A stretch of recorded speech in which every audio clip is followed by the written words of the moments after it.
नमस्कार दोस्तों, मैं परमिला सिंह वर्डिक्ट न्यूज़ के स्पेशल कार्यक्रम सियासी हलचल में बात करेंगे। बिहार के ताज़ा अपडेट पर हमारे साथ जुड़ चुके हैं डॉक्टर भारत भूषण जी, चुनाव विश्लेषक ओपी यादव जी। आज बात करेंगे बिहार के अपडेट पर। जी बताइए, बिहार में आप क्या हो रहा है? देखिए, मैं बिहार में कल विश्वास मत नीतीश कुमार की सरकार ने हासिल किया और सह और मात का जो द्वंद्व था पूरी तरह से पिक्चर साफ हो चुकी है। नीतीश कुमार ने भारतीय जनता पार्टी और हिंदुस्तानी अवामी मोर्चा के सहयोग से बहुमत प्राप्त कर लिया है। अब जो सियासी नज़ारा वहाँ है, जो तस्वीर बदल रही है, बन रही है, उसमें साफ-साफ है कि इंडिया और एनडीए गठबंधन के बीच में 2024 की जो आजमाइश है, एनडीए का जो गुलिस्ता है, जो गुलदस्ता है, वो बड़ा हो चुका है। जनता दल यूनाइटेड को छोड़कर इसके पहले के जो सियासी अपडेट थे, उपेंद्र कुशवाहा राष्ट्रीय लोक जनता दल उन्होंने बनाई। इसके पहले राष्ट्रीय लोक समानता पार्टी थी, उन्होंने मर्जर किया था। फिर राष्ट्रीय लोक जनता दल बनाई। पिछले चुनाव में वो साथ थे और इस बार जनता दल यूनाइटेड के साथ हैं। लोक जनशक्ति पार्टी जो पिछले पार्लियामेंट के चुनाव में 6 सीटें एनडीए अलायंस में जीती थी, 2 फाड़ है, लेकिन दोनों धड़े चिराग पासवान और जो सेंटर में शामिल है सरकार में रामविलास पासवान जी के छोटे भाई पशुपति कुमार पारस जी जो सरकार में मंत्री हैं, दोनों धड़े एनडीए के साथ हैं। तीसरा हिंदुस्तानी अवामी मोर्चा, जिसके जीतन राम मांझी साहब जो चीफ मिनिस्टर रह चुके हैं, नीतीश जी ने उनको सीएम बनाया था, बाद में उन्होंने अपनी पार्टी बनाई, उनके बेटे सरकार में मंत्री हैं और आखिरी समय तक एक तरह से मीडिया के गलियारों में चर्चा रही कि नीतीश कुमार कोई गुल खिला सकते हैं, सियासी गुल खिला सकते हैं, लेकिन वो कोरी लफाजी, कोरी अफवाह साबित हुई। नीतीश कुमार ने अपना बहुमत साबित कर लिया और जो बिहार में एक चर्चा थी कि एक कोई खेला हो सकता है राष्ट्रीय जनता दल के कैंप से और मीडिया के गलियारों में थी कि तेजस्वी यादव की जेरे क़यादत में कोई बड़ा खेला बिहार की सियासत में हो सकता है, ऐसा कुछ नहीं दिखा। उल्टे राष्ट्रीय जनता दल के 3 विधायक सरकार के साथ चले गए, प्रहलाद यादव, चेतन आनंद और अनंत सिंह की धर्मपत्नी नीलम सिंह। तो निश्चित तौर पर संख्या बल के हिसाब से राष्ट्रीय जनता दल का और नुकसान हुआ और हैदराबाद तक की जो कांग्रेस पार्टी ने नुरा कुश्ती किया अपने विधायकों को रोके रखने का, सह और मात का ये सिलसिला पूरी तरह से इस पे पर्दा गिर चुका है। इस पूरे एपिसोड का अंत हो चुका है। सरकार ने शपथ ले ली है, सरकार ने बहुमत साबित कर दिया है और अब आगे क्या होगा वो अलग की बात है। और 2025 में असेंबली के चुनाव होने हैं। एक चर्चा ये थी कि असेंबली को डिसॉल्व किया जा सकता है, प्रेसिडेंट रूल इम्पोज हो सकता है, केयरटेकर सीएम के रूप में नीतीश कुमार जी चुनाव करा सकते हैं। पार्लियामेंट और असेंबली के चुनाव एक साथ, जनरल इलेक्शन और असेंबली इलेक्शन एक साथ हो सकते हैं। ये एक कयास ही रह गया और 2024 के चुनाव की, क्योंकि ये मान के चला जाए कि मार्च के फर्स्ट वीक में कोड ऑफ कंडक्ट लागू हो सकता है। इलेक्शन कमीशन किसी भी समय मार्च के फर्स्ट वीक में, सेकंड वीक में प्रेस, ऐसी धारणा है मीडिया के गलियारों में कि प्रेस कॉन्फ्रेंस हो सकती है, election commission code of conduct लागू कर सकता है, देश के जनरल इलेक्शन घोषित हो सकते हैं। अब बिहार का जो सियासी तापमान है, क्योंकि एनडीए सिकुड़ा है, एनडीए सिकुड़ा है और एक बड़ी चीज़ है कि जैसे पिछली बार राष्ट्रीय जनता दल के नेतृत्व में जो पिछले 2019 का जो गठबंधन था, यूपीए उस जमाने में, उसमें मुकेश साहनी साहब थे और उनको 3 पार्लियामेंट सीटें लालू जी ने दिया था, जिसमें खगड़िया से वो पार्लियामेंट लूज कर गए थे। पिछले पार्लियामेंट के जो नतीजे थे, 40 लोकसभा सीटों में मात्र एक तारिक अनवर साहब लोकसभा कटिहार से पहुंचे और सुरेंद्र प्रसाद यादव जहानाबाद से मात्र 1-1.5 हज़ार वोट से हार गए। तो कुल मिलाकर के 39 सीटें जीतकर जनता दल यूनाइटेड, लोक जनशक्ति पार्टी और बीजेपी अलायंस बहुत मजबूती के साथ बिहार में अपनी प्रेजेंस बनाए हुए था। लेकिन गंगा यमुना से अब बहुत पानी बह चुका है। अब नज़ारा क्या होना, यह देखने वाली बात। ये बात तो आपकी सही है, जो नज़रिया आपने पेश किया है बिहार का इस समय जो सियासी नज़रिया है, लेकिन इसमें जितना आसान सब कुछ दिखता है उतना आसान मुझे लगता नहीं है कि सरकार बहुमत साबित करने के बाद भी जो परिस्थितियां दिख रही हैं, खास तौर पे हम अगर देखें तो सियासी समीकरण चाहे जितना भी करवट ले ले, चाहे जितना भी बदलाव हो जाए, आफ्टर ऑल होता तो यही है कि हमें जनता के बीच में जाना होता है। लेकिन ये जितने सियासी घटनाक्रम हुए हैं, इसमें आम जनमानस के ऊपर क्या असर गया है, ये बड़ा महत्वपूर्ण है और मुझे लगता है कि बहुत कई दशकों के बाद मुझे लगता है कि 90 के दशक के बाद पहली बार ऐसा हुआ है कि बिहार की जनता पर इस घटनाक्रम का गहरा असर गया है। और उस पर भी एक नज़र डालना मुझे लगता है कि इस घटनाक्रम के प्रति काफ़ी ईमानदारी होगी। उस पर आपका क्या ओपिनियन, क्या लगता है? देखिए, ये जो घटना चक्र है उसमें निश्चित तौर पर सुशासन बाबू की जो इमेज थी मुख्यमंत्री की, एक तो तय है कि जो अभी तक हम लोग बात करते थे कि आया राम गया राम की जो सियासत है वो हरियाणा तक सीमित थी, लेकिन बिहार उसकी प्रयोग भूमि बन के रह गया है। लगातार पिछली बार राष्ट्रीय जनता दल यूनाइटेड ने को कंबाइन मेजॉरिटी मिली और उसके बाद लगातार 3 बार 5 साल का टेन्योर और उसमें 3 बार शपथ ग्रहण समारोह। तो निश्चित तौर पर पटना पर पूरे देश के सियासी पंडितों की नज़र है और उससे एक बात तो तय हो गई कि नीतीश कुमार की जो दल बदलू की इमेज है, एक ज़माने में हम लोग हरियाणा की बात बहुत ज़बरदस्त किया करते थे, लेकिन अब ये लगता है कि नीतीश कुमार जी उसके पर्याय बन करके उभरे हैं। और दूसरा, कल जो विश्वास मत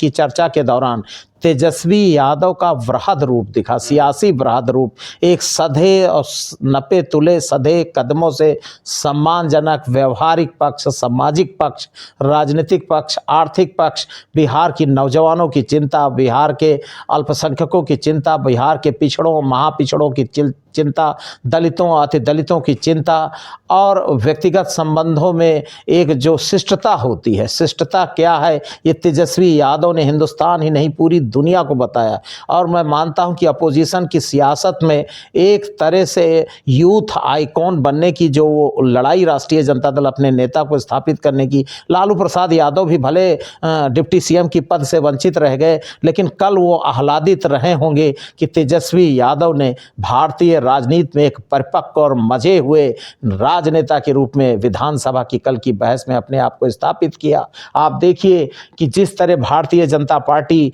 सम्राट चौधरी की पगड़ी की बात आई, जिस तरह अमित शाह जी ने दरवाजे बंद करने की बात पर तेजस्वी मुखर थे और बहुत सम्मानजनक लहजे प्रधानमंत्री के बारे में उनके मुखार बिंद से जो प्रश्न निकल रहे थे, जो शब्द निकल रहे थे, चिंता की लकीरें भी थी और अब बिहार की जनता तो को कोई ठोस आश्वासन देते नजर आए। निश्चित तौर पर अपोजिशन की राजनीति में स्टालिन भी सियासत कर रहे हैं, जगन भी कर रहे हैं, अखिलेश यादव भी कर रहे हैं, जयंत चौधरी भी कर रहे हैं, सचिन पायलट भी कर रहे हैं, सिंधिया भी कर रहे हैं, लेकिन तेजस्वी यादव ने कल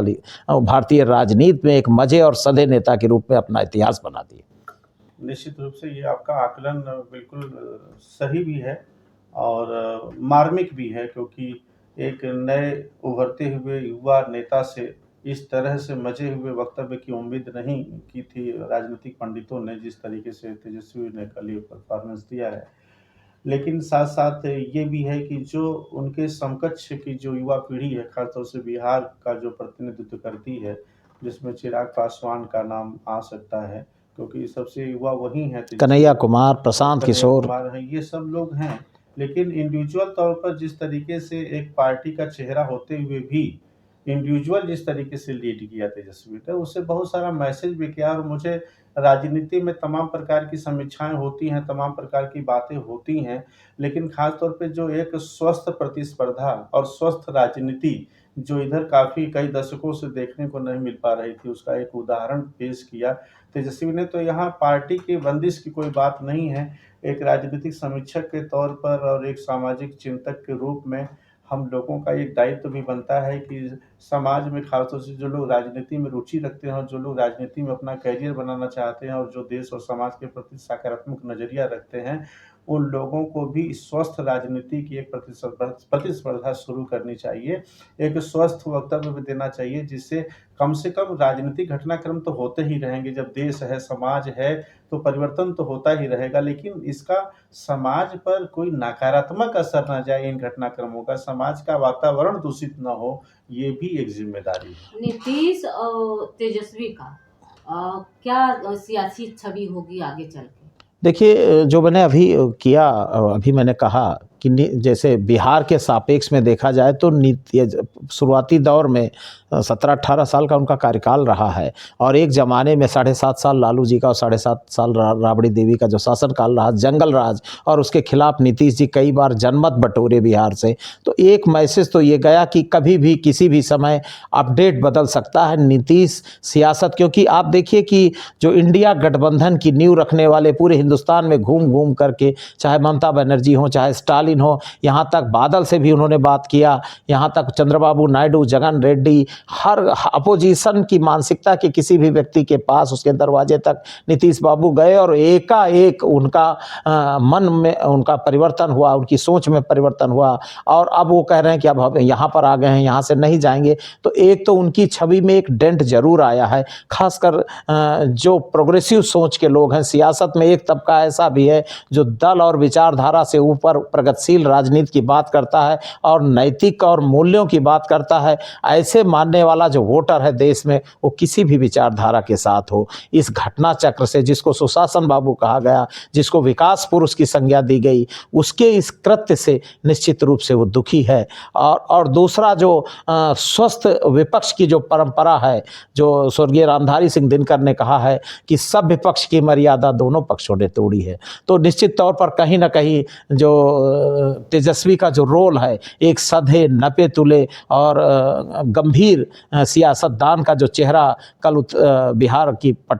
विधानसभा में दिखा, उससे उनकी छवि में जरूर इजाफा हुआ है। राजनीतिक तौर पर जो पद प्रतिष्ठा की बात है, डिप्टी सीएम के पद से वो उतर गए हैं, उस कुर्सी पर नहीं हैं, लेकिन जो एक मूल्यन और अवमूल्यन की बात किया जाए और उसको गंभीरता से आकलन किया जाए तो उनके पॉलिटिकल इमेज में क्वांटम जंप हुआ है, इसमें दो राय नहीं। दूसरा, बिहार जातीय समीकरणों का राज्य है। बिहार की सियासत पूरी तरह से भारतीय जनता पार्टी की धर्म की पीछ और उसमें नीतीश कुमार जी जब लालू जी से अलग हुए तो आपको याद होगा डॉक्टर साहब, लव कुश गठबंधन की बात हो रही थी, कुर्मी कुशवाहा गठबंधन की बात हुई, उसमें अति पिछड़ा और महादलित महापिछड़ा की बात नीतीश जी थे जो भारतीय राजनीति में लेके आए। जातीय जनगणना की रिपोर्ट बिहार में लागू हो गई और आंकड़े साफ हो गए। बिहार जातीय समीकरणों का राज्य है और जिस तरह से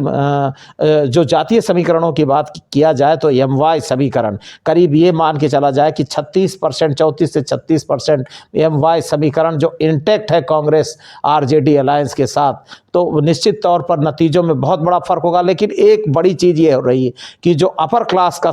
सेगमेंट है, ब्राह्मण, बनिया, राजपूत, भूमिहार, ये जो अपर क्लास का सेगमेंट है और नॉन यादव,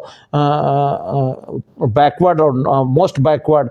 एंटायर दलित तबका है, जैसे जीतन राम मांझी, चिराग पासवान, पशुपति कुमार पारस, 3 बड़े चेहरे एनडीए के साथ, दलित चेहरे या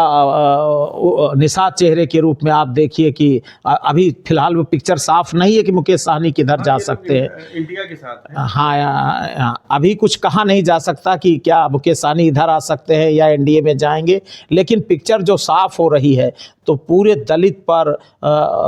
लव कुश गठबंधन पर, महापिछड़ा महादलित पर, क्योंकि जनता दल यूनाइटेड का पूरा जो कोर वोट बैंक है या जो उनके काम करने का तरीका है, जो नज़रिया है, वो निश्चित तौर पर महादलित महापिछड़ा पर नीतीश कुमार जी ने पूरे अपने समता पार्टी के उद्भव के बाद ही उस पर लगातार फोकस करके रखा। तो एक तरफ एमवाई समीकरण, लेकिन इधर जो राष्ट्रीय जनता दल, पिछले विधानसभा को आप याद करिए, सीपीआईएमएल को कांग्रेस ने आरजेडी ने ज़्यादा सीटें दिया। दलितों में सीपीआईएमएल माले का बड़ा प्रभाव है, कम्युनिस्ट आंदोलन का। दीपांकर भट्टाचार्य की राज्यसभा जाने की बात हो रही, तो निश्चित तौर पर यह माना जाए, और जो बीएसपी की जगह उत्तर प्रदेश की सियासत में थी, इस तरह की माले की भूमिका है बिहार की सियासत में। तो पिछली बार ज़्यादा सीट दिए और कांग्रेस को कम सीट दी गई, तो कांग्रेस को ज़्यादा सीट देने का लालू यादव और तेजस्वी यादव के मन में कुंठा रह गई कि अगर ये सीटें हम सीपीआईएमएल को, माले को दिए होते तो नतीजे विधानसभा में कुछ और होते। बहुमत के लिए जो आंकड़ा फंसा वो फंसता नजर नहीं आता। तो इस बार हो सकता कि माले का कद बढ़ जाए, गठबंधन में सीट शेयरिंग फार्मूला में माले मंत्रालय का कद बढ़ जाए। दूसरी बड़ी एक चीज़ और है कि जन अधिकार पार्टी, पप्पू यादव की जाप पार्टी, हो सकता है कि इंडिया गठबंधन में मजबूत सीट शेयरिंग, खासकर सुपौल जहां उनकी धर्मपत्नी Ranjeeta Ranjan Yadav member of parliament रही हैं, और पूर्णिया जहां से वो इंडिपेंडेंट भी जीते और समाजवादी पार्टी से जीते, मधेपुरा, तो उनके प्रभाव क्षेत्र में हो सकता है कि जन अधिकार पार्टी का रोड मैप बड़ा हो जाए, उसको सीट शेयरिंग में ज़्यादा लाभ हो। और समाजवादी पार्टी जो वहाँ चुनाव लड़ती रही है, एक ज़माने में समाजवादी पार्टी के 4 विधायक जीते, फिर 2 जीते, और देवेंद्र प्रसाद यादव पहले समाजवादी पार्टी के प्रदेश अध्यक्ष रहे, फिर समाजवादी जनता दल बनाई और राष्ट्रीय जनता दल के साथ है। तो एक जो MY सोशल इंटैक्ट है वो बड़ा हो रहा। लेकिन एक बड़ी चुनौती ये है कि इसके पहले जब नीतीश कुमार जी से लड़ाई राष्ट्रीय जनता दल के नेतृत्व में हुआ करती थी तो राजपूतों का बड़ा तबका, आप देखिए कि एक बार राष्ट्रीय जनता दल के 4 MP चुनाव जीते, लालू यादव जी उस समय पार्लियामेंट गए, और 3 जो बाकी MP चुनाव जीते थे तीनों राजपूत थे, जगदानंद सिंह, रघुवंश प्रसाद सिंह, वैशाली से रामा सिंह जी। तो निश्चित तौर पर राजपूतों और भूमिहारों में एक आकर्षण लालू यादव का हमेशा रहा है, खासकर वैशाली के आसपास का एरिया राजपूतों का एक बड़ा, और विश्वनाथ प्रताप सिंह जी के नज़दीकी रहने के कारण जो सेक्युलर पृष्ठभूमि का राजपूत रहा बिहार का, वो हमेशा लालू यादव के साथ रहा। तो अब अपर क्लास में भी कुछ वहाँ नज़ारा बदलता नजर आ रहा है। भूमिहार कम्युनिटी में भी प्रभुनाथ सिंह को याद देख करिए आप कि निश्चित तौर पर वो लालू यादव के वफादार लोगों में रहे। तो जो सामाजिक ताना बाना, और दूसरा भारतीय जनता पार्टी ने जो कोर वोट बैंक है राष्ट्रीय जनता दल का MY, उस पर लगातार यादव वोट बैंक पर भारतीय जनता पार्टी भी काम कर रही। नित्यानंद राय साहब जो प्रदेश अध्यक्ष रहे बिहार BJP के, सेंटर में गृह राज्य मंत्री हैं, वो भी अमित शाह जी के साथ। Ramkripal Yadav member of parliament है, मंत्री रह चुके हैं, इस सरकार में फिलहाल नहीं हैं। हुकुमदेव नारायण यादव के बेटे अशोक यादव जी MP हैं। ओम प्रकाश यादव जी लगातार चुनाव तो लूज कर गए हैं लेकिन एक्टिव हैं। तो निश्चित तौर पर इसके अलावा आप देखिए नंद किशोर यादव जी प्रदेश अध्यक्ष रहे हैं और बड़ी भूमिका है बिहार BJP में उनकी। तो यादव वोट बैंक की तरफ भी भारतीय जनता पार्टी, और जिस तरह भोपाल में एपिसोड हुआ है, मोहन यादव, डॉक्टर मोहन यादव को जिस तरह मुख्यमंत्री बनाया गया है, तो ये पूरे उत्तर भारत का BJP का रोड मैप है, और इसका कुछ ना कुछ असर बिहार की MY समीकरण पर जरूर पड़ेगा। आज के कार्यक्रम में बस इतना ही। आगे फिर मिलेंगे एक नए अपडेट के साथ।